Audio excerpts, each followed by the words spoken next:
तो किसी भी तरह से जो डेथ है वो कोई डरने की विषय वस्तु बिल्कुल भी नहीं है कि सूफियों संतों के यहाँ मौत का तस्वुर बड़े खूबसूरत रूप ले लेता है। जो मरता है वो जी उठता है। That is why death is something which is not to be fair. Everybody is free for everyone की जो मर्जी चाहे वो करें, क्योंकि इतनी जब लड़ाई के धुआंधार शुरू हो जाती है, ना रेडियो सेट पे आवाज सुनाई देती है, ना कम्युनिकेशन मीन्स है, ना वॉइस कम्युनिकेशन है, तो बंदे के जो दिल में आता है वो करता है। तो हमारे सोल्जर्स जो है they do not cease to apply the mind, और वो दिमाग लगा के उसको ब्रेवली जो है सिचुएशन को टैकल करते हैं and ultimately they are able to annihilate the enemy, जो ये बैटल ऑफ लोंगेवाल में सिद्ध हुआ था। तो अल्टीमेटली क्या था कि जो फियर ऑफ डेथ है वो death is actually not a thing to be feared in the eastern thoughts. तो जितना ज्यादा आप ईस्टर्न फिलोसफी या ईस्टर्न सनातन के सिस्टम में घुसते जाएंगे आपका मृत्यु का भय कम होता जाएगा, बिकॉज यू वुड रियलाइज कि death is actually certain. Eastern faith में ऐसे कि वो लोग जो बॉडी को जलाते हैं और वेस्टर्न फेथ वो लोग जो दफनाते हैं। तो बैटल ऑफ लोंगेवाल 1971 की थी, ये राजस्थान बॉर्डर पे लोंगेवाला करके जगह है। तो उसमें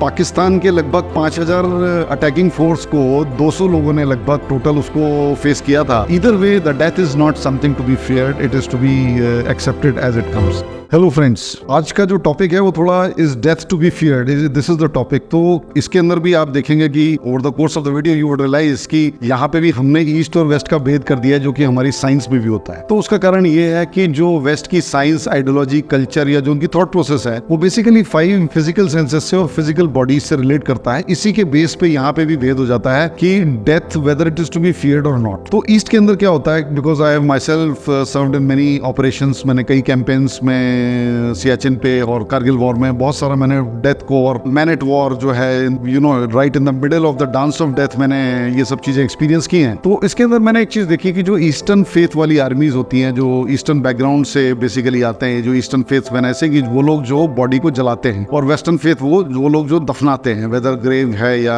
कैस्केड है और इन व्हाटएवर वे। तो ये इन दोनों के अंदर फर्क कहाँ आता है कि इनकी जो डेथ की तरफ अप्रोच है इसमें बहुत बड़ा फर्क होता है। वो फर्क ये होता है कि जो ईस्ट वाले हैं वो डेथ को एक जर्नी मानते हैं, ना कि डेस्टिनेशन या दी एंड। ये हम अलग अलग वीडियोस में पहले भी कह चुके हैं। तो वो उसको दी एंड नहीं मानते। वो इसलिए नहीं मानते क्योंकि बचपन से कहीं ना कहीं जिस मर्जी लैंग्वेज में, जिस मर्जी पंडित जी के थ्रू, जिस मर्जी स्पिरिचुअल प्रीचर के थ्रू, वो ये एक चीज जानते हैं कि जो मतलब जो लाइफ है अगर वो खत्म हो जाती है तो उसके बाद पुनर्जन्म हो जाता है according to my own deeds. और इसके अलावा भगवत गीता का एक बहुत बड़ा जो नॉर्मली मंदिर परेड होती है किसी भी मेजर कैंपेन में जाने के पहले, जो ईस्ट की आर्मी, स्पेशली भारतीय सेना में, तो क्या होता है उसमें पंडित जी भगवत गीता का नॉर्मली व्याख्यान देते हैं और वो बताते हैं कि ये जो अगर तुम, वही बात जो श्री कृष्ण ने अर्जुन जी को बताई थी कि अगर तुम युद्ध के मैदान में मृत्यु को प्राप्त होगे धर्म युद्ध करते हुए, यानी तुम्हारा कॉज जो है वो राइट होना चाहिए, it should be fighting for the right cause, और उसमें अगर तुम इफ यू डाई तो यू विल अटेन मोक्षा और यू विल अटेन स्वर्ग, मतलब आपको स्वर्ग की प्राप्ति होगी। और यदि आप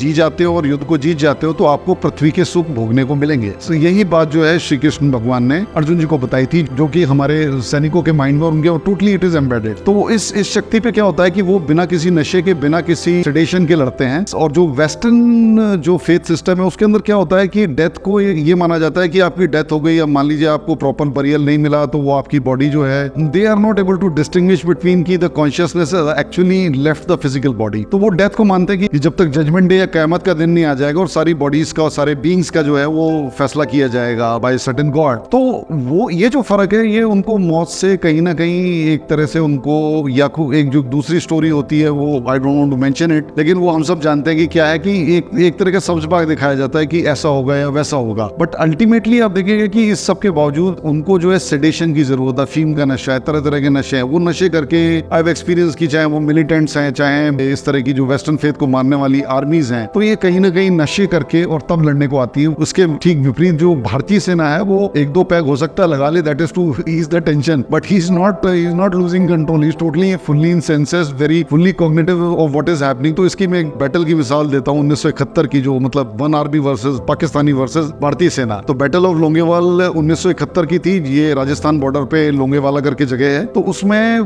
पाकिस्तान के लगभग 5000 अटैकिंग फोर्स को 200 लोगों ने लगभग टोटल उसको फेस किया था। और उसके अंदर जो पाकिस्तान आर्मी के साथ टैंक्स भी थे, हमारे पास भारतीय सेना थी सिर्फ एक रिकॉइललेस गन के साथ में। उन्होंने इस बैटल को हम सेपरेटली डेफिनेटली कवर भी करेंगे किसी न किसी वीडियो में। तो उसमें पाकिस्तान के लगभग 205 के करीब कैजुअलिटीज हुई थी और भारतीय सेना के 2 से 3 जो सोल्जर्स थे उनकी डेथ हुई थी। तो कहीं ना कहीं जो एक रिलीज पॉइंट होता है कि जैसे मान लीजिए अल्टीमेटली देर में भी ऑपरेशन में भी supervise by commanders, but ultimately एक रिलीज पॉइंट आता है जिसके बाद में everybody is free for everyone की जो मर्जी चाहे वो करें, क्योंकि इतनी जब लड़ाई के धुआंधार शुरू हो जाती है, ना रेडियो सेट पे आवाज सुनाई देती है, ना कम्युनिकेशन मीन्स है, ना वॉइस कम्युनिकेशन है, तो बंदे के जो दिल में आता है वो करता है। तो हमारे सोल्जर्स जो है they do not cease to apply the mind, और वो दिमाग लगा के उसको ब्रेवली जो है सिचुएशन को टैकल करते हैं and ultimately they are able to annihilate the enemy, जो ये बैटल ऑफ लोंगेवाल में सिद्ध हुआ था। तो अल्टीमेटली क्या था कि जो फियर ऑफ डेथ है वो death is actually not a thing to be feared in the eastern thoughts. तो जितना ज्यादा आप ईस्टर्न फिलोसफी या ईस्टर्न सनातन के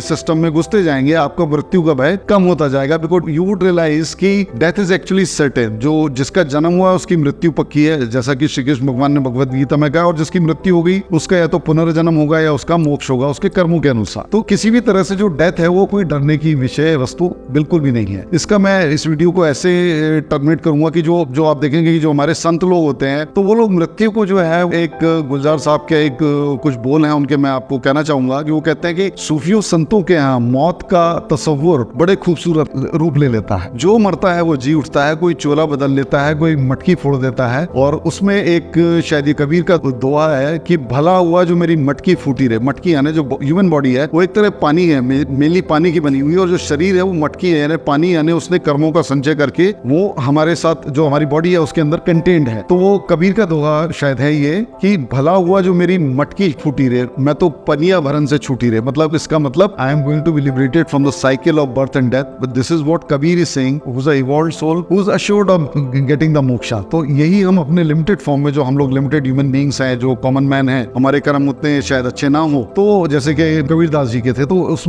उसमें बात यह है कि हमारा पुनर्जन्म अगर होना है तो हमारे कर्मों के हिसाब से वो तय है और मृत्यु भी तय है। That is why death is something which is not to be feared. इसके अलावा आप देखते हैं कि जो डेथ से रिलेटेड अनसर्टेनिटी है वो कहीं ना कहीं बीच में लोगों के माइंड में आती है। तो death is basically a sleep after which you will awaken probably in an unknown world. The same thing is applicable to the journey of death and life, कि आप लाइफ में एक जगह जब डेथ आती है तो एक तरह से आप सो जाते हैं, आपकी जो नींद है वो जिंदगी में आप अगर उसको रिलेट करें तो आप सो जाते हैं, and when you wake up according to your karma you are at that place and you are again redeeming the fruits and evil effects of your karmic collection. So either way, the death is not something to be feared, it is to be accepted as it comes. Thank you so much.